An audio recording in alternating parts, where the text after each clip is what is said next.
항원이 체내에 침입하면 첫 번째는 이 두 번째는 대식세포가 여기서도 대식세포가 나타나나요? 염증 반응에서도 대식세포가 열리라는 거 봤는데 지금 여기도 있다, 그지?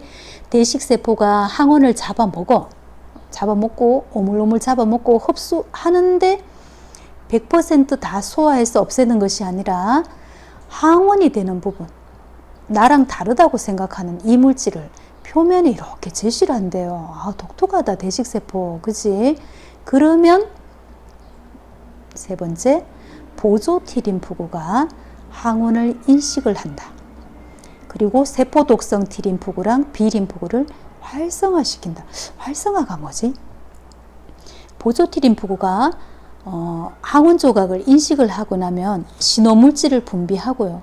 그 신호물질을 받은 세포독성 T림프구랑 B림프구가 이 항원에 대한 정보를 인식하고 이 항원을 없앨 수 있도록 딱 분화되는 거예요.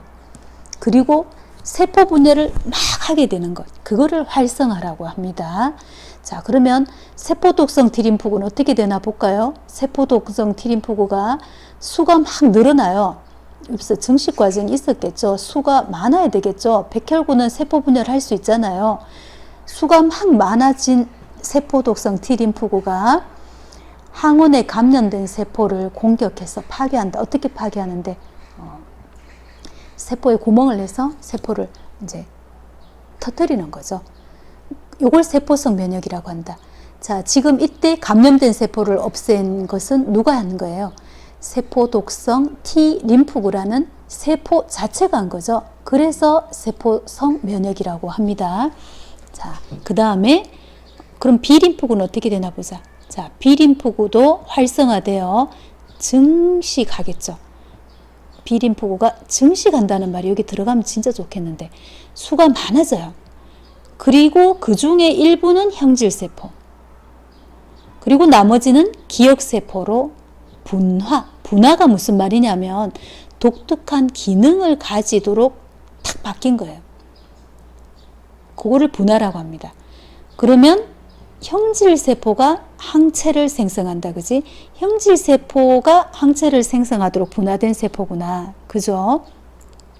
그러면 항체가 혈액을 따라 다니다가 항원과 결합을 하게 되면 그 항원이 무력화되면서 그 다음 어떻게 돼요?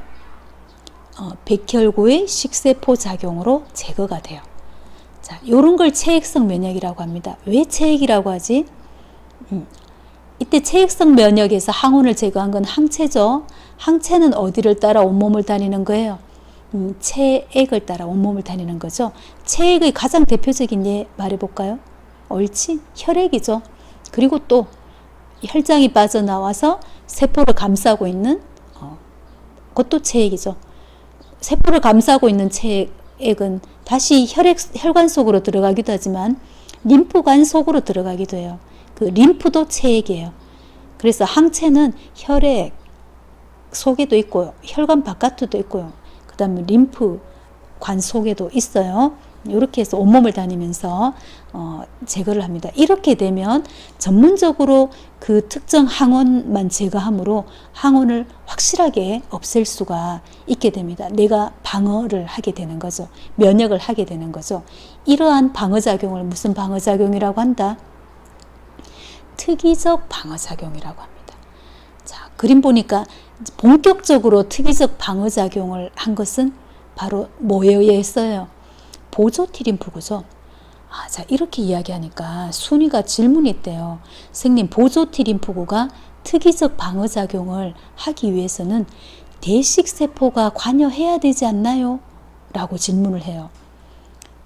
맞습니다. 대식세포는 마치 어떤 문을 여는 열쇠랑 같은 역할을 하는 거예요. 그래서 특이적 방어작용, 그 항원만 특별하게 제거할 수 있는 특이적 방어작용이 일어나기 위해서는 대식세포도 관여를 해요.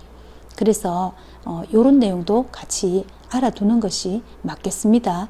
그리고 이 보조 T림프구는 굉장히 중요한 역할을 하죠. 보조 T림프구로 인해서 특이적인 방어작용이 본격적으로 일어나잖아요.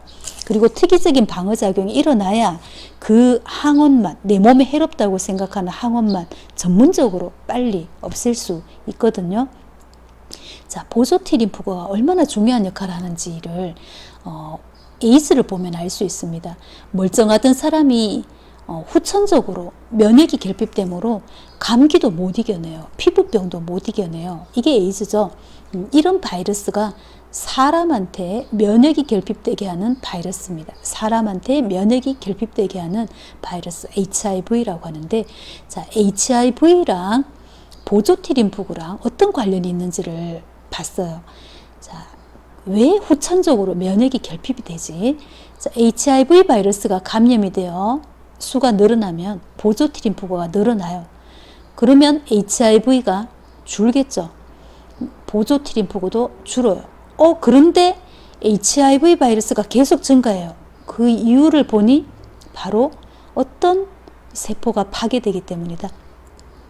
보조 T림프구가 파괴되기 때문이에요. 바로 HIV가 가장 좋아하는 숙주가 보조 T림프구예요. 그러니까 보조 T림프구가 파괴되니까 특이적 방어작용이 일어나지 않으므로 우리의 방어 시스템이 깨지는 거죠. 그리고 HIV 바이러스는 대식세포도 공격합니다. 그래서 후천적인 면역 시스템이 다 후천적으로 면역 시스템이 다 파괴되는 무서운 질병이죠. 자, 그러면 1차 면역과 2차 면역이 차이가 난다 그랬잖아. 그지? 자, 1차 면역이라는 것은 항원A가 생전 처음 들어온 다음에 항체를 만들어서 이겨냈어. 방어했어. 그럼 1차 면역, 요까지겠죠. 2차 면역은 똑같은 항원이 또 들어왔어. 그래서 항체 만들어서 이겨냈어. 그럼 이건 2차 면역이죠. 자, 어떤 차이점이 있는지 그래프 분석 한번 해보세요. 모든 차이점을 다 끄집어내 보세요. 그리고 다르게 나타나는 까닭, 왜 그럴까?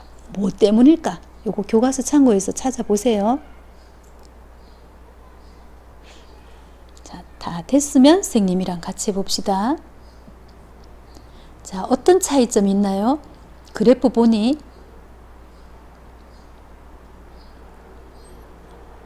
항체가 더 많이 생성돼요. 좋아요. 어디에서 더 많이 생성돼요?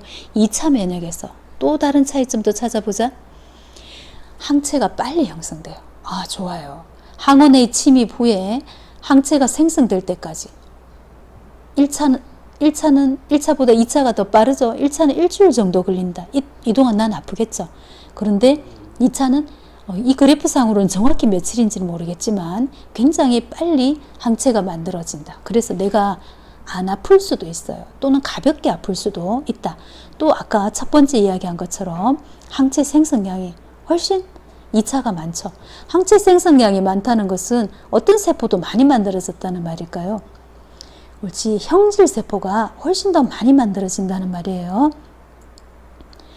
이렇게 이야기하니까 옆반의 철수가 그래프 분석을 되게 잘하거든요.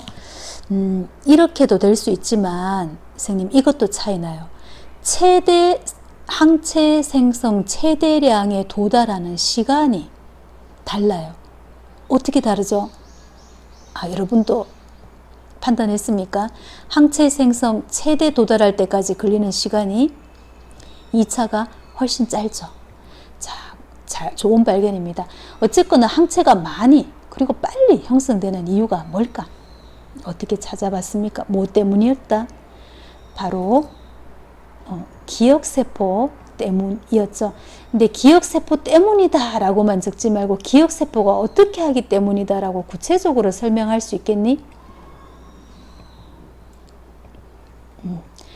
자, 1차 면역 반응이 일어날 때 형질세포와 함께 기억세포 만들어졌었잖아요. 그죠? 근데 이거 1차 때는 아무 역할 안 했지만 그 다음에 하는 역할이 있나 봐요.